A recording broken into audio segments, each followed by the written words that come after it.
on this show. When you gonna make up with Nene? You know what? In real life, the night of the reunion, I said some things to her at the reunion where she appreciated it, and she reached out to me the night of the reunion, 2015, I think it was, or 16. And she said, I appreciate you, what you said to me. As she goes, I know we're not in a good place, but I appreciate what you said, right? But no one sees this part. And then I was like, Nene, I appreciate you, and we good.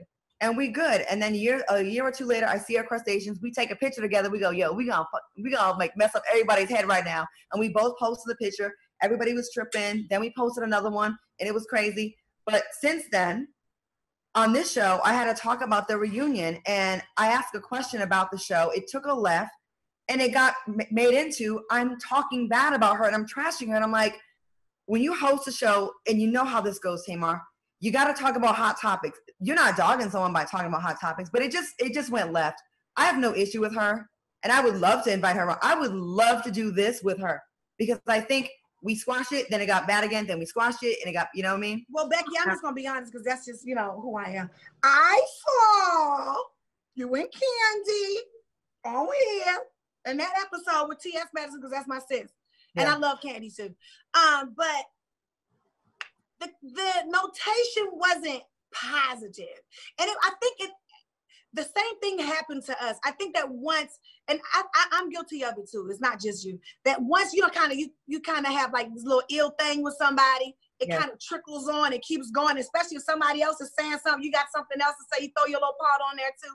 I didn't know that you two had a hardcore issue like that. And I definitely didn't know that Kandi and Nene had an issue like that. And that bothers me, because those two are people that I look up to, because they're both entrepreneurs, amazing business women.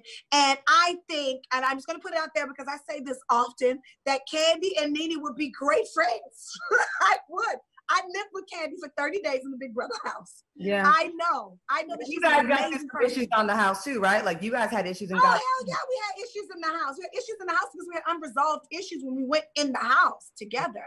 But like you and I, and like I believe Nene and you and Kandi will work it out. We worked it out, and Kandi was there for me in a way that I would never, speak ill about her, period, because she was there for me when my niece passed. She was there the day she passed. Yeah. And the way that she was there for me, and a lot of people are like, oh, you shady, and saying, no, I'm not. I just don't agree with everything. I don't agree with her and Nene fighting like that. I don't like it. I just feel like some of it could be produced. I don't know the issue because I don't watch the show, but I have to comment on the show, on this show.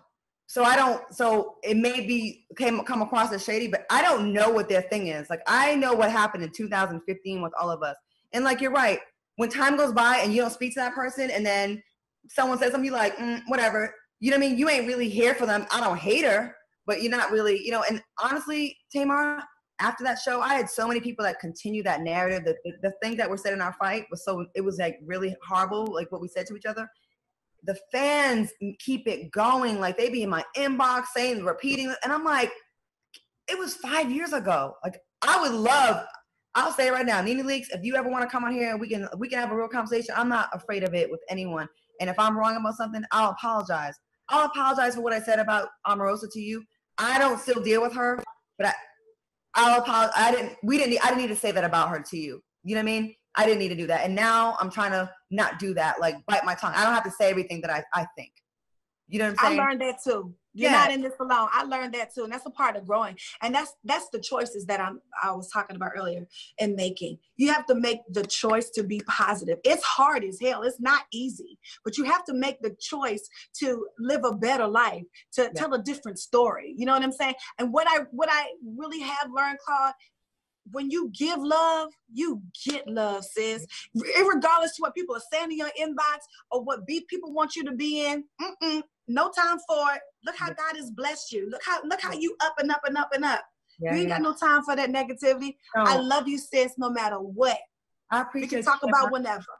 I'm going to say the same thing back to you, because honestly, I had a couple of drinks before the show because I was honestly nervous about this, because you thought you was coming on to get read on your own show. I ain't gonna do you like that. No, I didn't think I was getting read. I can read too, honey.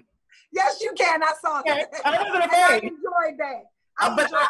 I didn't want this to go negative. And I'm glad you came with an open heart just like I did. I actually prayed before this. I go, please let a resolve come out of this and let this be a positive thing. And I even called one of my producers and I go, how was she about?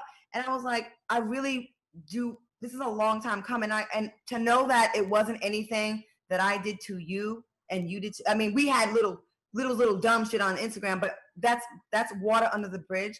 I appreciate that we can do that. And I hope other women watching this right now can say, you know what? I need to call so-and-so because at the end of the day, that wasn't a big deal. Or maybe I can tell her how I felt, and she can tell me how she felt, and we can just put this to bed. Because when your song Love and War came out, I heard on the radio and I was banging. I'm like, damn it, I can't sing along with it because it's damn Tamar Braxton. We ain't in the cool place. But it was banging, and I'm gonna tell you that right now. I can celebrate you now with and feel good about it. And I'm glad we have this conversation. I really am. I am too. And don't ever let your hating take over an amazing song or an amazing look or how amazing somebody looked. You know what I'm saying? Like, it was right. Hating on somebody take over how excellent somebody else is. And you know what? That's an obstacle too. Sometimes you have got to inquire the spirit of the hush. It's very powerful. Don't write that comment under somebody's box. Text it to yourself. You got to get it out. Mm-hmm. Just ask God for the spirit of the hush, and I bet you your life will change. Yeah. I feel like I've always had to defend myself, and I'm not. I'm gonna try. I'm working on that. I'm not perfect. I'm not there yet. I will not be one of those people that say I have it all figured out, because I don't. I don't. I'm not perfect. I think none of us are, but that's what makes life fun. We're gonna get there. We're gonna work on it.